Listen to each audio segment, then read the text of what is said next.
나는 밀리터리 덕후다. 본격 밀리터리 팟캐스트 밀떡을 시작합니다. 정치와 함께 형님 밀떡. 바로 안녕하세요, 박찬준입니다. 안녕하세요. 놀러온 남자 정명섭 정작입니다. 예, 안녕하십니까. 월간 플레스 홍희범입니다. 안녕하세요, 장성호입니다. 네, 이렇게 밀떡이 시작됐습니다.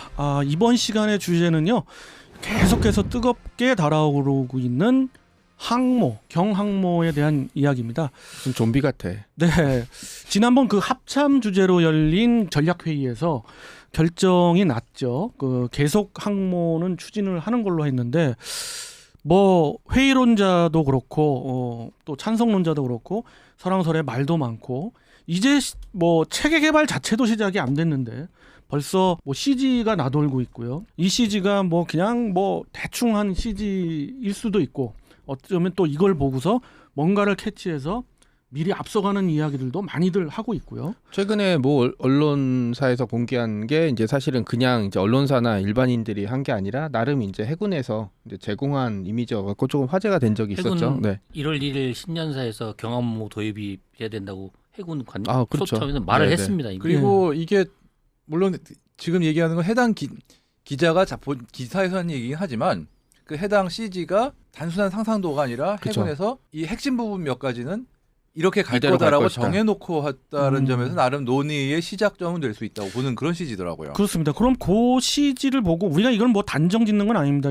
청취자분들, 제가 쭉 이렇게 분야에서 이렇게 보아온 바로는 이런 뭐 CG가 나오거나 뭐 이런 거 할 때 원래대로 나오는 적은 정말 그렇죠. 단 한 번도 없는 거 없어요. 그렇죠. 예. 그리고 이것은 어디까지나 어떤 그 예상과 예측을 할 수 있는데, 그래도 말씀하신 대로 그 해군 측에서 어떤 단서가 될 만한 어떤 그 핵심 부분은 아직 체계 개발도 안 했지만 그렇죠. 뭐 바로 바뀔 수도 있지만 어찌 됐든 지금 현 시점에서의 그 시즈를 보고 뭐 어떤 느끼신 점이나 하고 싶은 말씀 있으세요?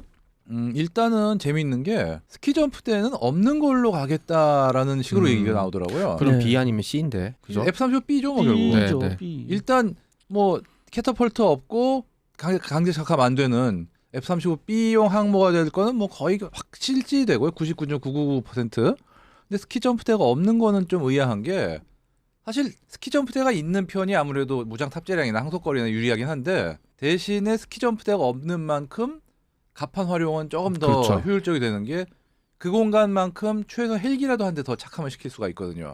그렇죠. 그러니까 스키 점프대가 선수를 차지하게 되면 그 부근만큼은 공간이 이제 잡아먹게 되는 거니까. 그리고 네. F-35B는 워낙 리프트팬 출력이 세다 보니까 뭐 기본적인 대지 공격 무장하고 그냥 공대공 무장 정도만 한 상태면은 굳이 스키 점프가 없어도 큰 지장은 없다라는 얘기도 있긴 있어, 미 해병대 기준으로. 그러니까 뭐 얘기가 그 해군에서 나온 얘기인데, 와스프급이나 아메리카급을 그 모델로 해서 그렇죠. 벤치마킹을 해서 경항모를 만들겠다, 구상하고 있다라고 하니 그러니까 당연히 그렇게 나오겠죠. 딱 생각하는 게 느낌이, 그러면은 해군이 생각하는 경항모에서 발전한 함재의 작전 능력이 딱 미 해군에 상륙하면서 미 해병대가 띄운 F-35 수준이 맞습니다. 되지 않겠냐. 네. 그러니까 영국 해군만 해도 정말 무장 풀로 탑재하고 이함하는 것까지 실험했거든요. 우리는 그 정도까지는 안 갈 거다. 막 그러니까 해군에서 요구하는 게. 우리가 나토의 그 대서양에서의 어떤 그 그쵸. 합동 훈련에 파견할 것도 아니고 그렇죠. 그럴 여력도 없고, 우리는 어차피 동서해 남해는 아니지만 동서해를 위시한 이쪽에 상당히 먼 바다 쪽에서의 작전을 목표로 하고 있다는 게 은연중 보이더라고요. 그리고 사실 미 해병대만 해도 정급하면은 항모 대용으로 어떤 적의 항공 세력이 약한 곳에서, 저희 남중국해에서 진짜 중국이 항모 외에는 동원할 수 없는 그런 환경에서 라면은 상륙함을 항모 대신처럼 쓰는 계획도 이미 있지 않습니까? 그렇죠. 딱 그 정도면 되겠다라고 해군에 생각하고 있는 게 아닌가라고 음. 생각하고 있어요, 제 생각에는. 저는 또 한 면을 봤는데, 아일랜드가 두 개였죠. 개예요. 네. 그죠? 이거의 의미는 퀸 엘리자베스급을 또 많이 벤치마킹을. 참조하지 않았나 싶어요. 좋은 건 다 따오면 되니까. 근데 사실 나오면 되니까. 개인적으로 그거는 자연스럽다고 보는 게, 그래도 배가 뭐 독도함보다는 크고, 그리고 그렇게 차라리 두 개를 나눠 놓는 편이 공간 활용은 조금 더 효율적이 되지 않을까, 그 정도 배면은. 가장 큰 목적은 다 연돌 두 개를 그렇죠. 만드니까 예. 공간 활용이죠. 맞습니다. 음. 그래서 결국은 효율적인 소티 수를 늘리겠다는. 늘리겠다. 뭐 엘리베이터도 그것이- 3개 한 걸 보니까 어쨌든 항공기 운용은 어쨌든 효율성을 최대한 제고하려고 노력하는 디자인이긴 엘리베이터 하고. 3개예요? 나 그건 못 봤네. 2개라고 두 개인데? 붙었는데 예상도는 네. 우측에 아, 2개 그래요? 몰아놨다. 아, 그런데 우측에 2개다. 착각했다. 그게 예. 이제 또 바뀌었어 보니까 우측에 2개였잖아요. 아 참 처음엔 좌측이었어. 야, 예. 좌측 우측 다 있었죠. 좌측 우측 이렇게 맞다. 있었잖아요. 근데 어쨌든 한쪽으로 다 한쪽으로 몰리라고 몰았죠. 했어요. 한쪽으로 도면을. 몰아놓고 아일랜드를 2개를 이렇게 한 거 자, 보니까 처음으로 가서 그냥 도면입니다. 그렇지. 그래서 뭐 물론 별거 의미가 그건 없으니까. 그 의미 없는 근데 거예요. 제 지금. 생각에는 그대로 갈 것 같긴 한 게 제일 그게 효율적이긴 할 거예요. 아무래도 공간 활용 같은 면에서도. 그리고 이제 퀸 엘리자베스급 같은 경우는 제가 알기로는 스키 점프대를 하느냐 마느냐가 이제 설계 과정 중에서 계속 논의가 오갔어요. 근데 이제 예를 들어서 B를 가져다 놓고 해봤는데 좀 안 될 것 같다 그러면 이제 스키 점프대야 나중에 설치해도 되는 거니까 네, 항모가 중요한 거니까 하고 제가 보기에는 그냥 딱 그 어디 뭐 일본이나 이런 데 안 보고 그냥 딱 그 규모라든지 생각하게 되면 그냥 동해랑 서해에서 북한 해역에 진입해서 이제 그 작전하는 용도 정도로 생각하는 것 같아요. 특히 이제 B가 들어오게 되면 사실은 뭐 무장 탑재량도 A보다는 떨어질 테니까. 많이 떨어지죠. 네. 근데 괜찮아요.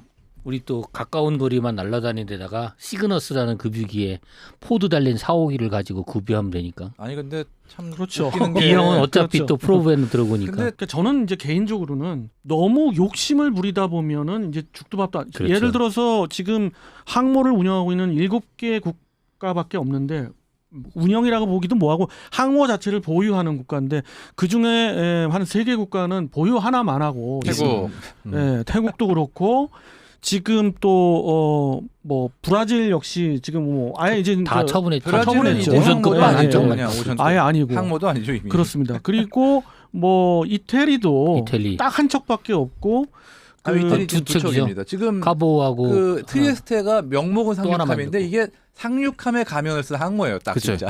근데 사실은 이게 그렇죠 항모긴 한데 이게 두 척 운영 체제로 가는 건 아니고 각각의 목적이 다 따로 있어서 사실 이게 트리에스테는 예. 목적이 따로 있다고 뻥을 치고 만든 항모예요. 진짜 완전히. 이거는. 그렇게 이태리가 할 이유가 없잖아요. 아니 이게 ROC 중간에 막 미친 듯이 바뀌고 하는 거면 처음 초도 소유 얘기하고 그치. 완성품하고의 차이가 너무 커요. 이거 트리에스테는. 그러니까 이제 소위 그 아메리카급 같이 이제 그 상륙을 좀 더 중점을 두고 만든 그런 그 배라서 이 부분은 이제 항모로 보진 않아. 어쨌든 그 이태리도 지금 항모를 운영한다고 그 제대로 운영한다고 보기는 어려운 나라예요. 지중해에서 놀고 있죠. 제가 얘기하고 싶은 그렇죠, 건 하긴. 그래서 예. 특히 우리가 인도 항상 뭐 인도를 뭐 비난한 거냐 그런 건 아닙니다. 아닌데 인도를 보면은 자국의 그 항모를 만든다고 해서 지금 20년을 까먹었어요. 맞아요. 예. 세 번째 항모를 갖춰야 된다고 또 주장하고 예, 있죠. 이제 그죠? 매번 딜레이 되다가 이제 2002년부터 시작한 게 2023년에 나올까 말까예요 지금. 근데 안 이것도 나온다에 한 표 겁니다. 그럴 수도 아. 있어요 진짜로. 인도도 역시 뭐 기술이 부족하거나 이렇다고 볼 수는 없어요. 근데 자기 목표를 상위로 잡기 때문에 항상 이거 안 되는 개별, 이거 안 되는 개별 이런 거거든요. 우리가 목표를 자칫 상위로 가져갔다가 계속 이런 그 인도의 전철을 밟지 않아 하는 우려가 있어요. 어찌 됐든 경항모를 대한민국에서 건조하겠다, 운용하겠다고 지금 하고 있고 체계 개발을 들어가기 직전이라면 이러한 점을 반드시 고려해야 된다는 게 우리 밀떡에서 얘기하고 그건 싶은 찬진님 거고요. 의견이 100% 맞습니다. 예. 목적을 그래요? 정확히 해야 돼요. 예. 그럼 경항모 건조 사업을 시작을 하면은 보통 한 몇 년 정도를 바라보고 있어요? 15년에서 아주 더 뭐랄까 길게 잡으면 20년도 볼 수 있죠. 이번에 발표한 계획에 따르면 네. 금년도 2021년 기준으로 타당성 조사하고 예산까지 올리겠답니다. 이 금년 말에 예산안 편성할 때 국방에서 잡아서 2022년 기초 설계 전구하고 2026년부터 건조를 시작해서 2033년 운항을 하는 걸 목표로 한답니다. 그렇습니다. 그러니까 그게 이제 그 전문 용어로 얘기하면 2022년에 체계 개발에 들어가는 거고요. 거기에서 나오는 뭐 예를 들어서 CG가 됐든 뭐가 됐든 거기에서 발표하면 거의 그대로 가는 거예요. 그 다음에 이제 설계에 들어가고 건조 시작이 이제 2026년이 되는 건데 계획대로 되면야 좋겠는데 이 계획 자체도 앞서간 나라들에 비하면 상당히 빠른 거예요. 굉장히 빠른 거죠. 엄청 근데 빠르죠. 네. 건조 기술이 하나 끝내주니까. 뭐 바꿔 말하면은 사실 이게 말이 지금 시작하는 거지. 지난 20년 동안 해군 안에서는 물 밑에서 굉장히 많은 걸 하긴 제가 하는 거기 사실이거든요. 말씀드리고 싶은 게 그거였는데 사실 경항모의 얘기가 실제 시작한 게 김영삼 정권이 시작했을 때 사실 그게 그렇죠. 맞죠. 예. 말을 이렇게 했죠. 일본의 버르장머리를 고치겠다 하고 시작한 게 경항모였습니다. 사실 독도함도 IMF가 없었으면은 몇 년 더 일찍 나오면서 그렇죠. 해리어까지 실린 경항모가 되지 않았을까라는 얘기도 그러니까 있어요. 해군은 그때부터 거의 25년 가까이 항모에 대한 염원을 지금 와서 푼다고 볼 수 있어요. 그렇죠. 그러면 네. 뭔가 해놨겠지요라고 기대를 그렇습니다. 합니다. 기대를 하는데 기대를 안 한다는 의미가 기대를 아니라 할까 우려를 할까? 뭐 우리 밀리 매니아를 비롯해서 모든 청취자분들 다 응원의 마음은 다 똑같을 거예요. 우려되는 부분은 짚고 넘어가 보자. 그렇죠. 그런 뜻에서 좀 얘기를 드려봤고요. 또 뭐 그 경항모에 대해서 이게 이제 경항모가 이제 항모라고 하는 작전에 대한 개념이라든가 운용 개념은 사실 너무 무궁무진하기 때문에 좀 그렇고 이 경항모를 만들면서 이제 우려했던 부분이 뭐 목적이 뭐냐 용도가 뭐냐 이런 식으로 군사적인 분야만 얘기를 하면 괜찮은데 제일 우려되는 부분은 이제 발목 잡기가 또 시작된 거죠. 이 경항모를 만들면 미군에 불려다니는 종 된다. 이게 가장 유력한 그렇죠. 설들입니다. 이게 지금 그렇죠. 너무 안 좋아서 경항모를 얘기를 또 잘못하다가는 경항모를 만들자고 하는 사람들은 졸지에 또 매국노나 뭐 이렇게 될 것 같고 종놈이 되는 거죠. 예, 잘못하면 그렇죠. 종속론자 되고 이게 참 애매합니다. 이 문제는 사실은 집단 방위 체제로 동아시아도 이제 변형돼야 될 시점이 온 것 같아요. 뭐 물론 우리나라 동아시아에서 나토 같은 군사 조직이 나올 거는 저는 불가능하다고 보지만 우리나라랑 일본이랑 사이가 워낙 나빠서 미국이 거기에서 조정을 해줘야 되는데 미국은 거기 뭐 조정할 생각은 별로 없는 것 같으니까. 뭐 그리고 바이든 정권 되면 좀 바뀌겠죠. 미국이 조정한다고 해도 뭐 만약에 자국한테 불리하면 그게 뭐 우리나라나 일본이나 받아들일 만한 뭐 그건 아니겠죠. 그렇죠. 미국이 조정해서 됐으면 벌써 됐죠. 벌써 됐죠, 사실. 근데 미국은 근데 믿는 데가 있잖아요. 한국이 말을 안 들어도 같이 협력을 잘하고 있는 일본과 호주가 있으니까 뭐큰 문제는 사실 근데 없다고 볼 수 있죠. 사실 군사적으로 보게 되면 일본이랑 호주로 지키려면 또 우리나라가 없으면 또 안 되는 문제라 거기다가 그런 게 있는 것 같아요. 이제는 중국이랑 이제 만약에 미국이랑 어떤 충돌이 군사적으로만 충돌이 일어나는 게 아니라 경제적서부터 다각도로 충돌이 벌어질 텐데 지금 예를 들어서 뭐 45대 55 정도로 본다면 이제 한두 나라가 넘어가느냐 안 넘어가느냐에 따라서 이 뭐라고 하지 제가 요즘 미식구 좋아하는데 이게 이제 터치다운이 되느냐 안 되느냐 수준이거든요. 그러니까 그 부분은 미국도 신경을 좀 쓰고 이게 있겠죠. 그러니까 지금 심각한 거예요. 그러니까 미국 입장에서는 가장 좋은 게 이제 나토 같은 집단 방위 체제를 동아시아에서 도입을 하고 싶어 할 텐데 그럼 자국의 방위도 줄어들 테고 그다음에 그 방위 조약이 서로 체결되면은 사실은 대만에서 문제가 생길 때 일본이나 우리나라 군대를 동원할 수가 있을 텐데 사실 거기까지 가려면 우리나라나 일본이나 좀 쌓여 있는 게 너무 많이 있고 사실 그걸로는 단기간에는 풀리지 아마 항모가 만들어질 때쯤 해결책이 모색이 될 것 같아요. 제가 보기엔. 뭐 일단 좀 정치적인 얘기는 그렇다 치고 지금 제가 하나 아쉬운 게 있는 게 홍보를 너무 사실에 기반하지 않은 언론 플레이가 좀 많은 것 같아요. 맞아요. 지금 문제가. 예를 들자면 지금 독도를 방어하는 데 도움이 된다고 하면서 경항모는 재무장이 되기 때문에 공중급유기보다 유리하다라는 논지가 나오고 있는데 이게 우선 말이 안 되는 게 첫 번째 경항모라고 뭐 독도 옆에 딱 붙어서 작전할 수 있는 게 아니에요. 항모는 적의 대한미사일 사거리에 최대한 접근 안 하려고 노력합니다. 그렇다는 얘기는 독도에서 분쟁이 벌어지면 독도에서 뭐 150km에서 200km 정도 떨어질 수도 있어요. 그 정도 떨어지면 재무장이 된다고 가까이 살 수 있는 것도 아니고 그걸로 할 수 있는 시간 단축 얼마 안 되는데다가 결정적인 문제가 경항모에 탑재된 전술기의 숫자 너무 적습니다. 10몇 대밖에 안 돼요. 이러면 아무리 뭐 설령 가까이서 재무장이 된다 그래도 공군기 같으면은 한 40대만 차출을 해도 10대씩 4번을 교대해서 출격을 시킬 수가 있어요. 쉽게 얘기해서 10대는 몇 시간 동안 독도 상공에 계속 채용을 시킬 수가 있어요. 교대로. 근데 경항모가 딱 있다. 10대 출격하죠. 땡이에요. 그리고 걔네가 돌아와서 재무장을 한다? 재급유를 한다? 얼마나 걸리겠어요, 시간이. 그러니까 출격하는 건 적다는 얘기죠. 결국은 아무리 재무장이 된다 한들 공군기에 비해서 실제 독도 상공에서 작전할 수 있는 시간당 기체 수는 압도적으로 적습니다. 죄송합니다. 심지어 경항모가 생존하려면 공군기 엄호가 있어야 될 수도 있어요, 진짜. 그러면은 경항모가 독도 방어에 과연 얼마나 공헌을 하겠냐 이런 거죠. 제가 해군 측에 이런 문제에 대한 해결책을 제시하겠습니다. 저 같은 소설가를 이렇게 섭외를 하셔서 항모가 독도를 지키는 이제 소설을 쓰면 돼요. 네, 그러면 이런 모든 문제에 대한 완벽한 해결책이 나올 겁니다. 진짜 비싸긴 하지만 최선을 다해드릴게요. 일단 그런 것 같습니다. 앞서 비계님이 얘기하신 거에 좀 상당히 공감을 하는데 해군이 그동안 여러 차례에 걸쳐서 검토를 해왔기 때문에 지금 말씀하시는 우려사항, 제가 말하는 우려사항 모르는 바 아닐 거예요. 다 알고 있는데 그럼에도 불구하고 중형 항모로 시작하는 게 아니라 경항모로 시작하겠다는 분명한 목표와 원칙이 있을 거예요.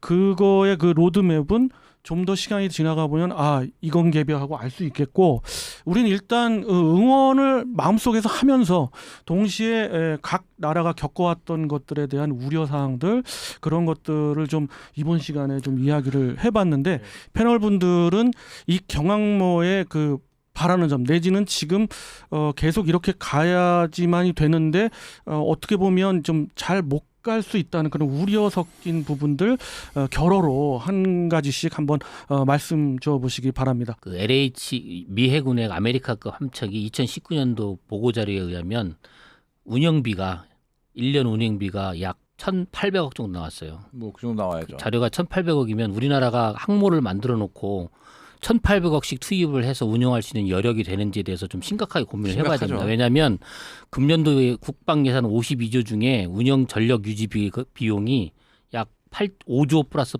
3조에서 8조 정도 됩니다.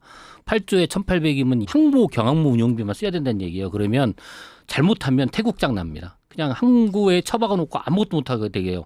F-35B라는 훌륭한 전투기 사다 놓고 육상에서 굴리게 될 엄청난 일을 발생할 수도 있으니까 이런 부분도 충분히 검토를 해줬으면 좋겠어요. 네, 청 작가님. 저는 이제 뭐 그런 항모 그런 거 말고 지난번에 방위사업청 갔을 때선 전 되게 좋았던 게 뭐냐면 실무자가 직접 설명을 해줬었어요. 그러니까 사실은 좀 여러 가지 의문들에 대해서 속 시원하게 대답을 드렸는데, 최근에 이제 경항모 관련된 얘기들이 나왔을 때 해군이 이렇게 사실 언론을 통해서, 물론 그게 정상적인 방법인 건 맞습니다만, 이렇게 발표를 하면서 사실은 일종의 약간 언론 플레이 이런 거에 대한 우려감들이 되게 많았어요. 거기에 대한 반박이 나왔을 때 사실 해군 측에서 이제 뭐 바로 뭐 얘기 안 나오니까 차라리 이런 식으로 이제 그 해당 관련 부처에서 직접 얘기대로 뭐 이런 거에 대해서 수십 년 동안 준비했다면 국민들이 어떤 우려를 가지고 있고 반대론자들이 어떤 생각을 가지고 있는지에 대해서는 사실 돌파를 해야 되거든요. 우리나라가 무슨 카타르나 뭐 UAE처럼 제4화 이렇게 할 수 있는 나라는 아니잖아요. 절차가 있는 거니까 그런 걸 좀 거쳤으면 바람이 있습니다. 네, 홍 필장님. 아니 사실 이게 또 심각한 문제일 수도 있는데 결어로. 예. 사람은 어쩔 거냐 이것도 걱정입니다. 네. 항모의 해군 승조원 자체는 그렇게 많지 않다고 주장할 수도 있어요. 몇백 명 선이니까. 근데 지금 해군은 몇백 명 때문에 함정 가동률에 상당한 문제를 겪고 있는 상황이에요. 사실은. 그런 상황에서 항모를 딱 건조해서 추가로 몇백 명이 더 필요해진다. 이 문제도 굉장히 심각하게 고려해서 해결해야 할 문제라고 생각해야 될 것 같습니다. 네, 육군을 뭐 줄이거나 뭐 이렇게 해야 될 것 같고요. 여러 가지 그런 점에서도 우려가 됩니다.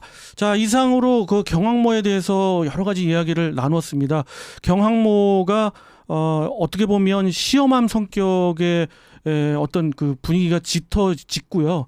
또 한편에서는 그 정치적인 어떤 그 이미지도 분명히 있는 그런 사업인데, 모처럼 어떻게 되든지 간에 대한민국 국방에 도움이 되는 그렇죠. 쪽으로 갔으면 하는 바람 마지막으로 기원하면서 이 시간 마치도록 하겠습니다.